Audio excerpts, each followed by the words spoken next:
नमस्कार फ्रेंड्स, बरेबाल रश्मि के चैनल पर आप सबका स्वागत है।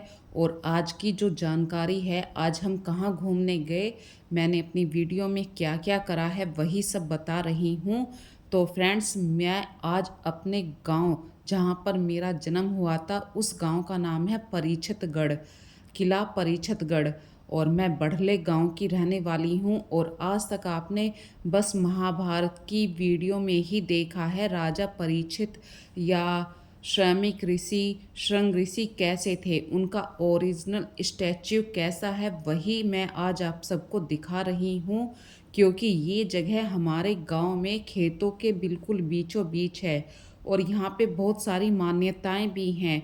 यहाँ पर आप हरे भरे पेड़ की लकड़ी नहीं तोड़ सकते हैं, ये एक रियलिटी है। और इस बात मैं पूर्ण दावे के साथ कह सकती हूँ क्योंकि मैं यहाँ पर बड़ी हुई हूँ। यहाँ पे आप किसी भी सूरत में हरे भरे पेड़ की लकड़ी नहीं तोड़ सकते हैं, नहीं तो आपके घर में कभी भी बरकत नहीं होती है। यहाँ पर एक तालाब भी है जो कभी भी साल भर कितनी भी गर्मी पड़े नहीं सूखता है।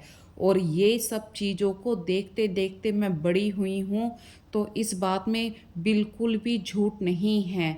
और ये जगह हमारे खेतों के बिल्कुल बीचों बीच में है। कभी हमारे दादा रात में यहाँ पे खेतों पर पानी दिया करते थे, तो वहाँ पर ये एक रियलिटी है, सच है कि वे पेड़ आज भी बोलते हैं।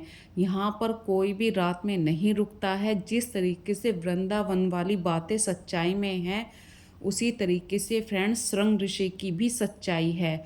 और ये बात पूर्ण रूप से एक एक बात इसकी सच्चाई है। श्रमिक ऋषि, उनके बेटे श्रृंग ऋषि, उन्होंने किस कारण से राजा परीक्षित को श्राप दिया था, ये सब कहानी मैं पूर्ण रूप से आपको बता रही हूँ।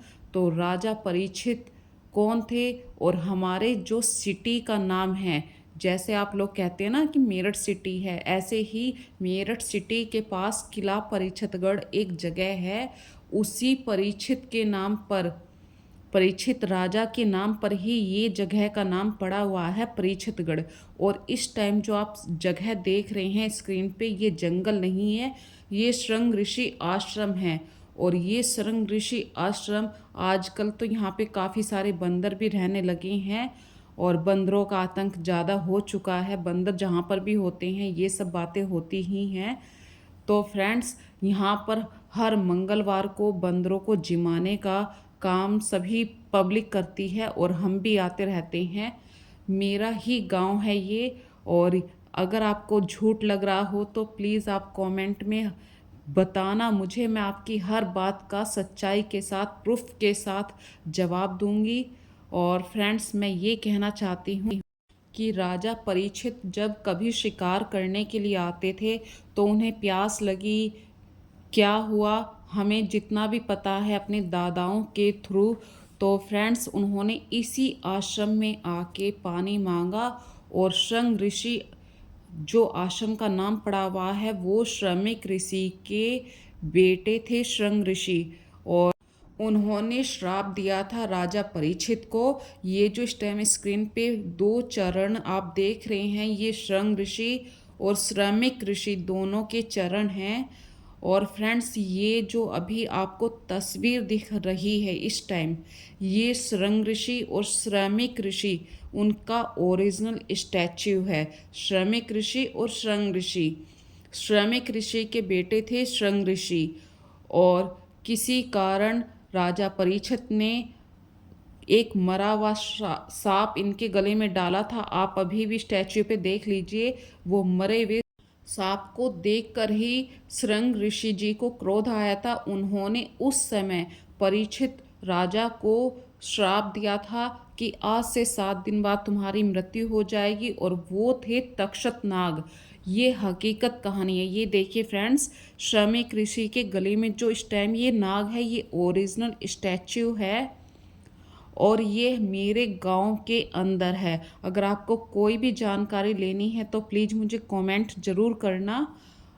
और फ्रेंड्स, मैं ये कहती हूँ, तक्षत नाग ने राजा परीक्षित को डसा था, उसी के कारण उनकी मृत्यु हुई थी और उनकी मृत्यु के बाद ही कलयुग का अब अवतार हुआ था। कलयुग ने राजा परीक्षित से 5 चीज़ें मांगी थी, जिसमें सोना और स्त्री दो मेन पार्ट आते हैं। सोना जब भी इंसान पहनता है तो वो घमंड से भर जाता है, और सुंदर स्त्री के होते हुए, जिस आदमी के पास सुंदर स्त्री होती है वो घमंड, बहुत ही ज़्यादा घमंड हो जाता है। तो घमंड कलयुग का सबसे पहला कदम है।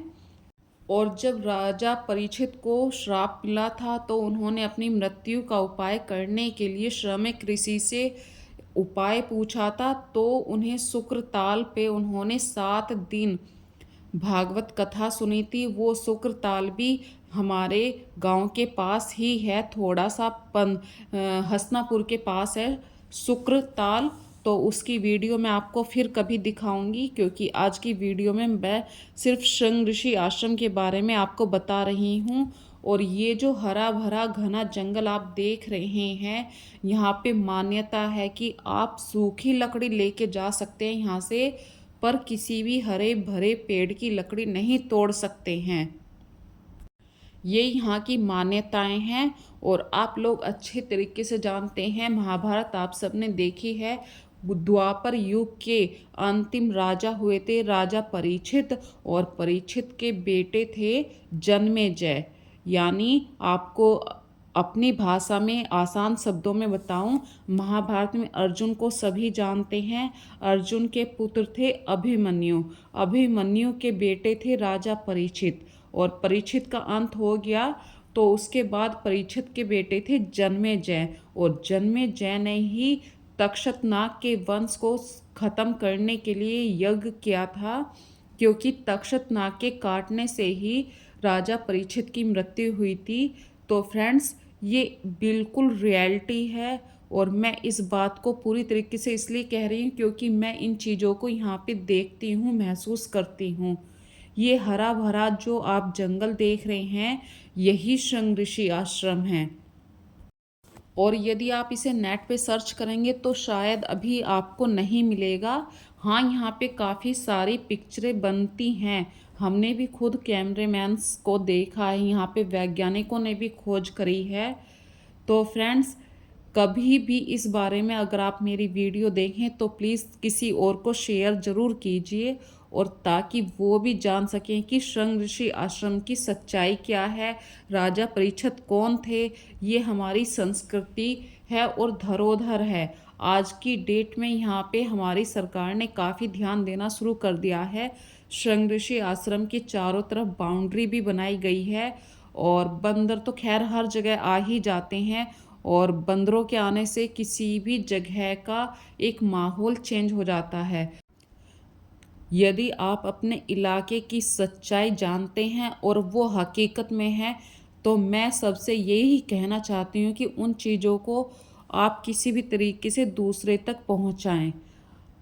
कुछ ना कुछ तो सच्चाइयाँ ज़रूर होती हैं, तभी वो चीज़ें बनती हैं। और फ्रेंड्स, मैं अपने हस्बैंड के साथ आई थी यहाँ पर घूमने के लिए, और मैंने अपनी पहली वीडियो में आपको गांधारी तालाब के बारे में बताया था।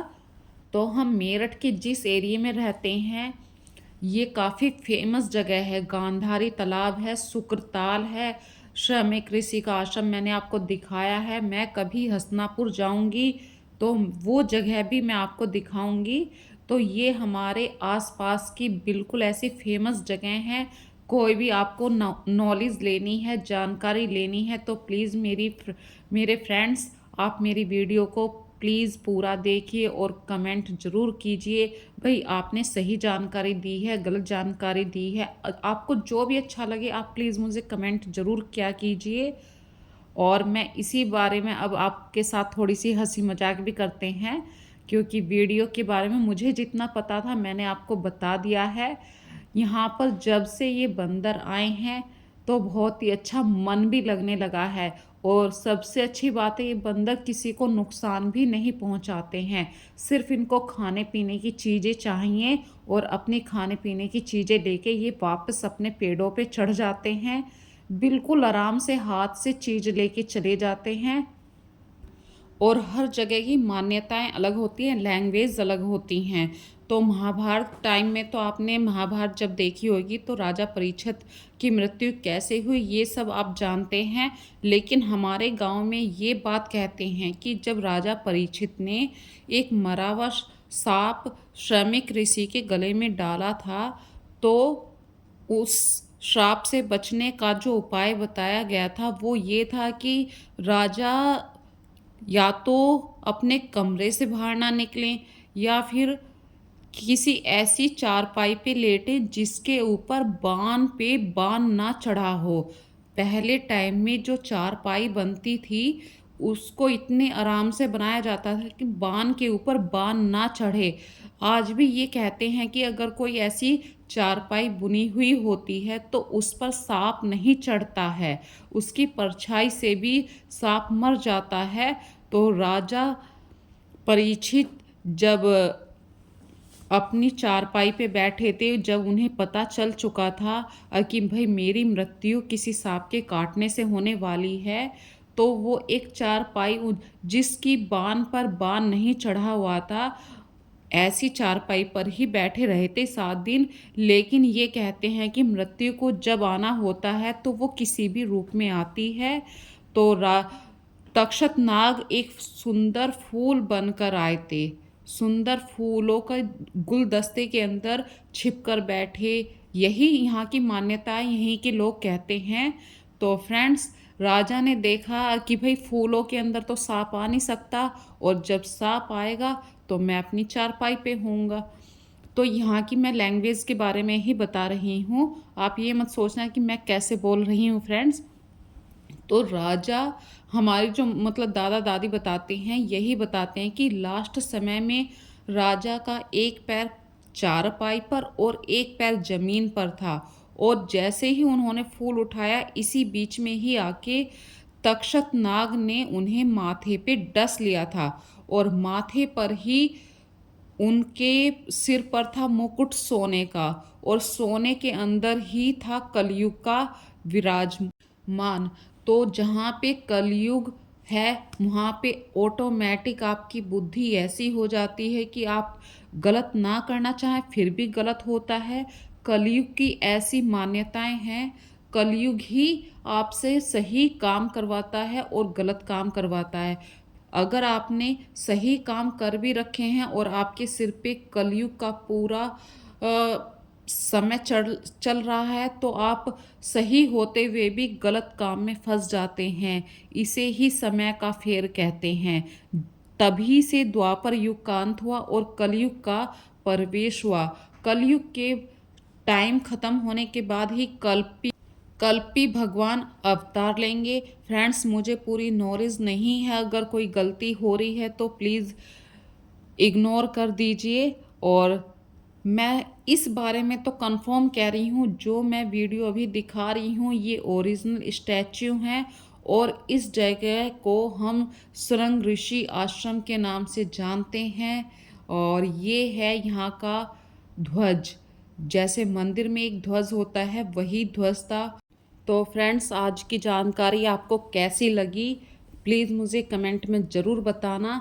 ये देखिए फ्रेंड्स, श्रृंग ऋषि जो साइड में खड़े हैं और श्रमिक ऋषि जिनके गले में सांप है और इनके बेटे थे श्रृंग ऋषि जो साइड में खड़े हुए हैं। इस टाइम वो अपने हाथ में जल लिए हुए, ये जल लेकर जो उन्होंने श्राप दिया था राजा परीक्षित को, ये वही स्टैच्यू है, ओरिजिनल स्टैच्यू है फ्रेंड्स। तो ये जगह कहाँ पर है प्लीज़ मुझे कमेंट में ज़रूर पूछना।